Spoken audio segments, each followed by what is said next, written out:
Hey, how's it going? I see people have been having a few questions about Latin and how to pronounce Latin in the thread. So I thought I would go ahead and give a short lesson on Latin pronunciation.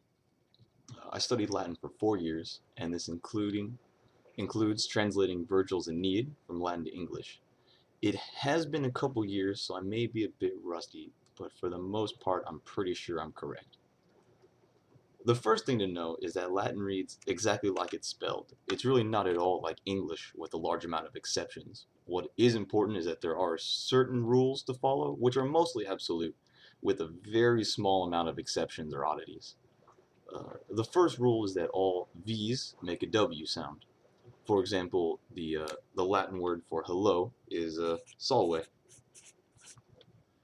which, despite how they pronounce it in Rome too, much to my chagrin, is salve, not salve.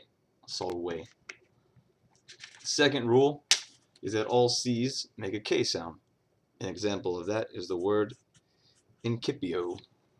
It's not it's not incipio, it's incipio, right? Both of those rules are absolute. There are no soft C's, there are no K's, and there are no W's in the Latin alphabet.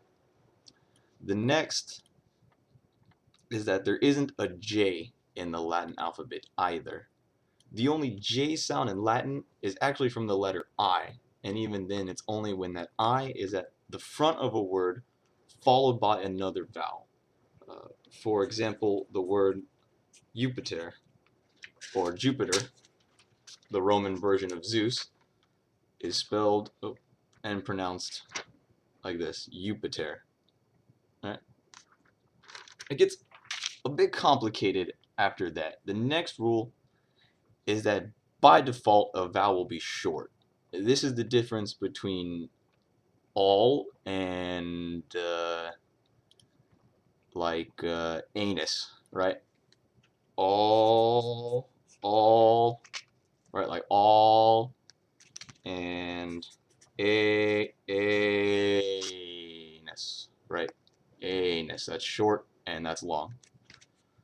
Uh, a vowel turns long in Latin is if it's followed by two consonants, and I believe, not sure of, if a vowel is followed by another vowel as well, in another word, in a second word, like the word after it starts with a vowel, then the vowel at the end of a word turns long.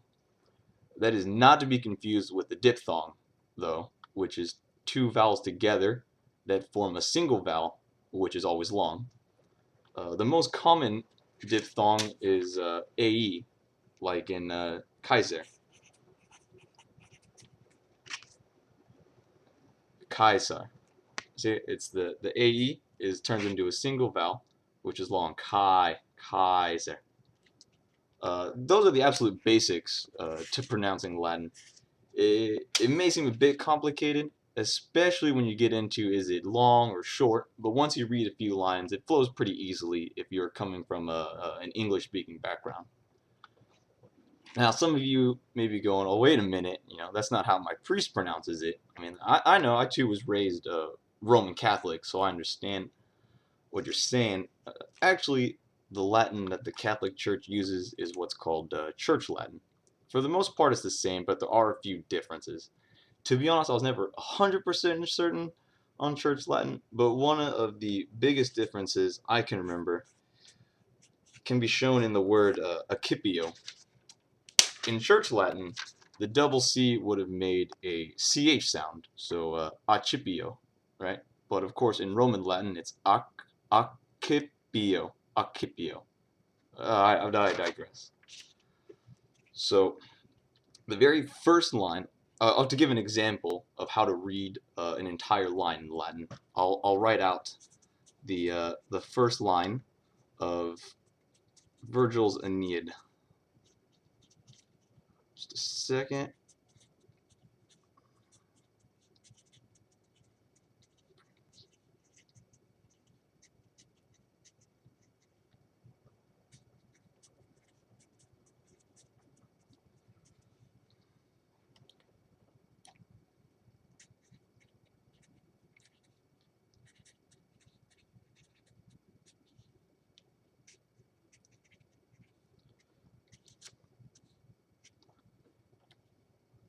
Okay, so the full line is this. It's pretty long, but it's Arma virumque cano, Troiae qui primus ab oris Italium, fato profugus laviniaque vinet littora.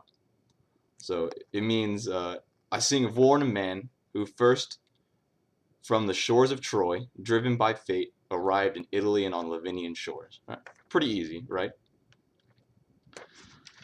Now, for the hotly debated, how do I pronounce Julius Caesar? Right? Well, if you follow the rules I already went over, it's simply Julius Caesar. Right? Kaiser obviously is where the German Kaiser comes from, and actually also the Russian Tsar. But, right, why do people say Caesar, right? Surely those historians would know how to say his name properly, right? Why isn't it, why wouldn't it be Caesar? Why wouldn't they say Caesar? Well, the easiest way to explain it is to instead give a different example. In English, we have the name Peter, right? But in Russian, it's actually Pyotr, right? Pyotr, right? It's the same name. It's just that in English it's Peter, and in Russian it's Pyotr, right? Thus, when people say Julius Caesar, it's not wrong. It's just his name in English. Julius Caesar is his name in Latin. And of course, since he was Latin, his actual name would have been Julius Caesar. Another question may be, well, exactly how do I pronounce Triarii or Socii? Right? How do these work? Because these don't really seem to fit in the rules of the double I's.